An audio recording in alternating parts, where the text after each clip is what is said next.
I just want to put it out there that I have put out my positions and I put out my thoughts. Okay, I don't own Evergrande, but I've done I've done it and I put it on our main feed called the Ninja Coconut. So you should check it out if you have not. I don't know how you end up geek out without checking out the main feed. But if you're somehow here and you're not in the main feed, please go listen to the main feed. And I just hope that my thesis age well over time. And I don't want to be on the other side of Michael Burry. Sorry to say, not all investment guys are always right and not always like they're there. But Michael Burry is one of those people that does not always come up with investment theses. So he's not Yeah. he's not like Citron. It's not like who's the other guy, uh, the guy that runs Pershing Square, Bill Ackman. Bill Ackman, Yeah. Carl Ingen. They're throwing out theses every week. It's like always has theses, but Michael Burry has a few, right? And one is that credit default swaps. One is options on water, which he did after the credit default swaps. And now he comes out and say that, oh, this is a big bubble, which I get it. Although in my discussion, I did say that I don't think it will blow up. I think the government will really try very, very hard to hold it back. And I think the government does have the ability to hold it back. But I cannot deny that the property bubble is a very big bubble.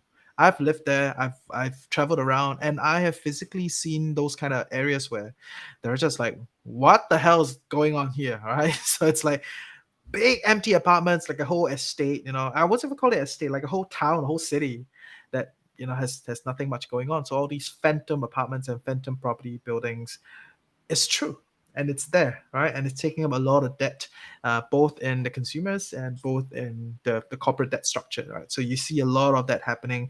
But I would say that the Chinese government is ready for it. They have already signaled this in 2017. Right. So if you want to talk about how aware and how conscious the Chinese government is, they're definitely more aware than when the US went for a crash. Right. So this is definitely a good thing for them. At least they're aware and they know what they're trying to do. And I've heard a lot of pundits in China speaking in Mandarin talking about how they're going to solve some of these problems.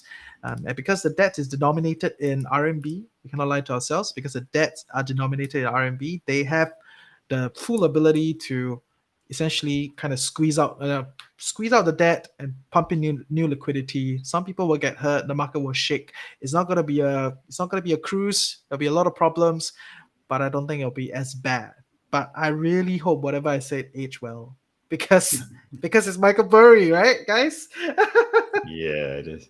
Well, whatever you said is out now, out in the open and out in the world. I guess we'll look back and review that in about 3 to 6 months, depending on what we're gonna see.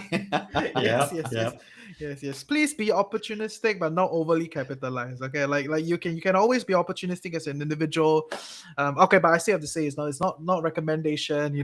Please do not take it as a recommendation. It's solely for education purposes only. But I'm opportunistic, so I am definitely looking at some of the interesting stuff. But I will say like you still gotta manage, the size of your portfolio, size of your bets, and all that jazz. Yeah. Yeah. So, sorry, Rakesh. I just want to continues. Yes. Just want to give out our friends at Brand News who initially brought this to my attention. I don't want to talk too much more about what they wrote in there. Definitely check it out if you're interested. But I think what made headlines, or the initial headlines, was Bill Ackman essentially pointing to someone's Twitter profile. So this is I think I would say it's a relatively small profile. It's not like a well-known person. It seems like it's a pretty much anonymous account. And this is essentially, he initially, made it called this account out back in late July. And as in I'll just read exactly what Burry supposedly tweeted. So he said, note to date, this is why if you want to be informed or to be cool, you should read every single thread on Evergrande /China/Contagion the last few months by, at the last bear standing, right? Or the last bear stand one or what have you, right?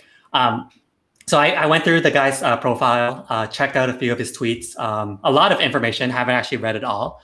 But one of the things that I found interesting that was mentioned is that in August 2021, China's residential property slowed down quite significantly. Home sale values dropped 20%, and it's continuing to escalate, right? And this is like back in August.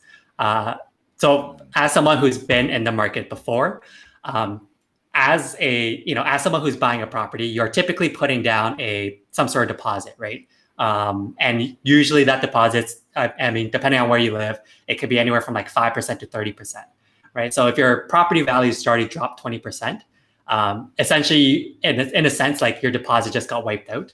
And I think that was one of the challenges with, with the U.S.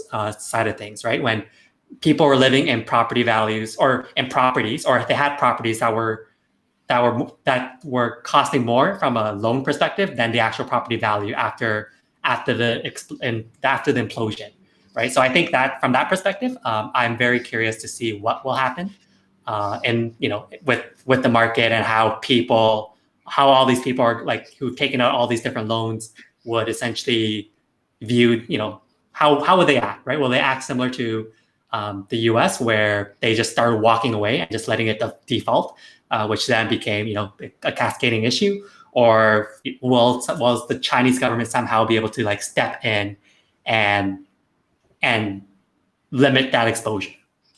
Mm-hmm. I think it's important to look back at history and realize that the Chinese government is not the only one that is facing such a challenge, or has faced such a challenge.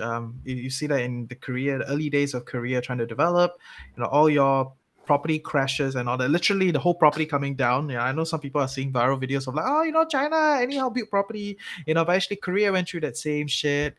Singapore went through that same thing. Japan went through that same thing, where when the market is overcapitalized and or trying very hard to grow in a short period of time, people cut corners and there's not enough legislation, not enough regulation around a lot of things. So, and it just becomes a bubble, right? So at this point in time, I definitely agree that it is a bubble.